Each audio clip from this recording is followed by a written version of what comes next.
Hello बच्चों। हमारा प्रश्न दिया हुआ है, अभिकथन है कि KMnO4 अम्लीय, क्षारीय या उदासीन माध्यम में एक भांति कार्य करता है।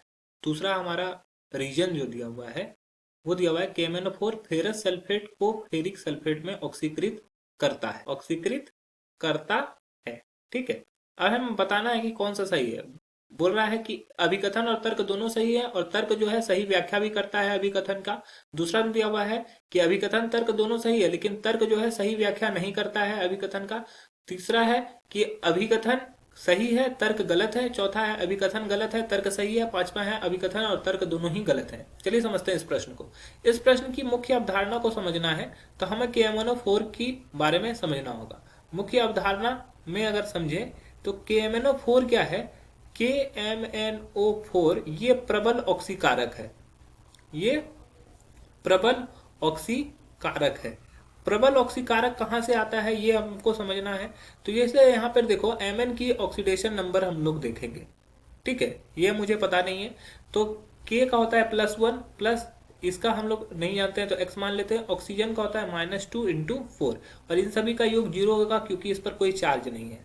तो +1 + x - 8 = 0। x का वैल्यू निकालोगे तो यहाँ पे +7 निकलेगा। तो Mn का जो ऑक्सीकरण संख्या है वो क्या है, बहुत अधिक है। ऑक्सीकरण संख्या उच्चतम है। ठीक है, उच्चतम +7, अतः प्रबल ऑक्सीकारक है, अतः प्रबल ऑक्सीकारक है। अब देखो क्या है, प्रश्न में क्या पूछा गया है। प्रश्न में बोला गया कि अम्लीय, क्षारीय, उदासीन माध्यम में एक भांति कार्य करता है। तो चलिए समझते हैं इस प्रश्न को। तो अगर हम लोग बात करें सबसे पहले अम्लीय माध्यम की, तो अम्लीय माध्यम में क्या होगा, जब KMnO4 जो होता है ये MnO4 माइनस ये जब रिएक्शन करता है, MnO4 जब माइनस ये रिएक्शन करता है अम्लीय माध्यम में, तो ये Mn2+ में ये ऑक्सीकृत हो जाता है। तो ये Mn2+ में गया। Mn2+ में क्या होगा, तो यहाँ पर देखोगे तो ऑक्सीजन के 4 परमाणु पहले से थे, तो ऑक्सीजन को बैलेंस करने के लिए हम 4 जल परमाणु ऐड कर देते हैं, और जब 4 जल परमाणु इधर आएंगे तो हाइड्रोजन को बैलेंस करने के लिए इस तरफ में 8 H+ आयन आएंगे। अब हम लोग को चार्ज को बैलेंस करना है, तो चार्ज देखोगे तो इस तरफ में 7 प्लस आयन है। ठीक है, और इस तरफ में मात्र 2 प्लस आयन है। तो इस तरह से चार्ज को बैलेंस करने के लिए 5 इलेक्ट्रॉन यहाँ पे जोड़ देंगे। ठीक है, तो यहाँ पर किसकी तरह कार्य कर रहा है, ये ऑक्सीकारक की भांति कार्य कर रहा है। ठीक है, यहाँ पे क्या कर रहा है, ये ऑक्सीकारक की भांति कार्य कर रहा है यहाँ पर। ठीक है, क्योंकि Mn क्या है, +7 से +2 में गया। ठीक है, ऑक्सीकरण संख्या क्या हो रहा है, घट रहा है। तो ऑक्सीकरण संख्या घटना मतलब कि ऑक्सीकारक की तरह भांति कार्य कर रहा है। ये अम्लीय माध्यम हो गया। दूसरा उदासीन माध्यम।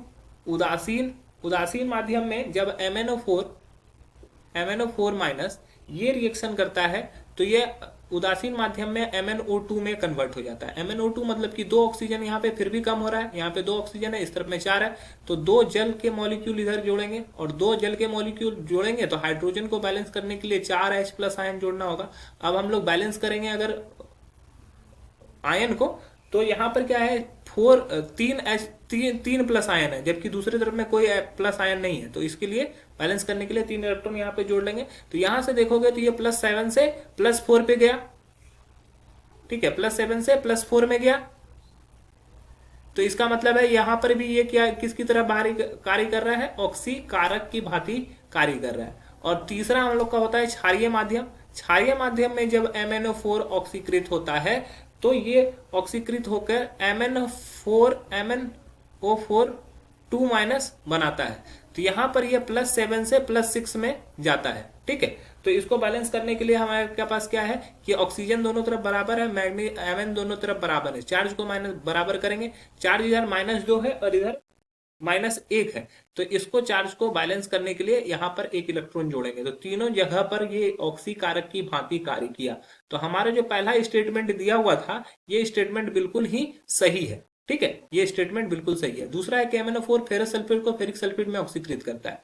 तो चलिए समझते हैं इसको भी। KMnO4 है, ये फेरस सल्फेट को फेरिक सल्फेट में कैसे कर देता है, FeSO4। ये फेरस सल्फेट है, इसको हम लोग जब अम्लीय माध्यम में H2SO4 की उपस्थिति में गर्म करते हैं तो ये रिएक्शन करके बनाता है MnSO4 plus Fe2SO4 whole 3 Fe2SO4 whole 3, साथ ही साथ बन जाता है यहाँ पर K2SO4 और साथ ही साथ बनता है यहाँ पे जल के कुछ मॉलिक्यूल। अब इसको बैलेंस करेंगे तो बैलेंस करने के लिए ये होता है 2KMnO4 10H2SO4 प्लस 8H2SO4, ये बन जाता है 2MnSO4 5F2SO4 होल 3, यहाँ K2SO4 में कोई बदलाव नहीं होगा और 8H2O, ये बैलेंस हो गया। तो यहाँ पर अगर Fe का ऑक्सीकरण संख्या देखोगे तो ये +2 है, लेकिन यहाँ पर अगर Fe का ऑक्सीकरण संख्या देखोगे तो ये +3 है। तो ये क्या हुआ, दूसरा स्टेटमेंट जो हमारा दिया हुआ था कि KMnO4 फेरस सल्फेट को फेरिक सल्फेट में ऑक्सीकृत करता है, यह बात भी बिल्कुल सही है, लेकिन हमारा जो तर्क दिया हुआ है वो अभिकथन से बिल्कुल भिन्न है, क्योंकि यहाँ पे अम्लीय, क्षारीय और उदासीन मिथियम तीनों के बारे में बात हुआ है, जबकि यहाँ पर सिर्फ और सिर्फ हम लोग अम्लीय माध्यम में इसको किए हैं। तो ये दोनों अलग अलग चीजों को बताता है, लेकिन दोनों सही है। तो ऑप्शन बी हमारा सही हो जाएगा कि अभिकथन और तर्क दोनों सही है, लेकिन तर्क जो है सही व्याख्या नहीं करता है अभिकथन की। अन्य ऑप्शन जो होंगे हमारे रॉन्ग हो जाएंगे। आशा है कि यह प्रश्न आपको समझ में आया होगा। धन्यवाद।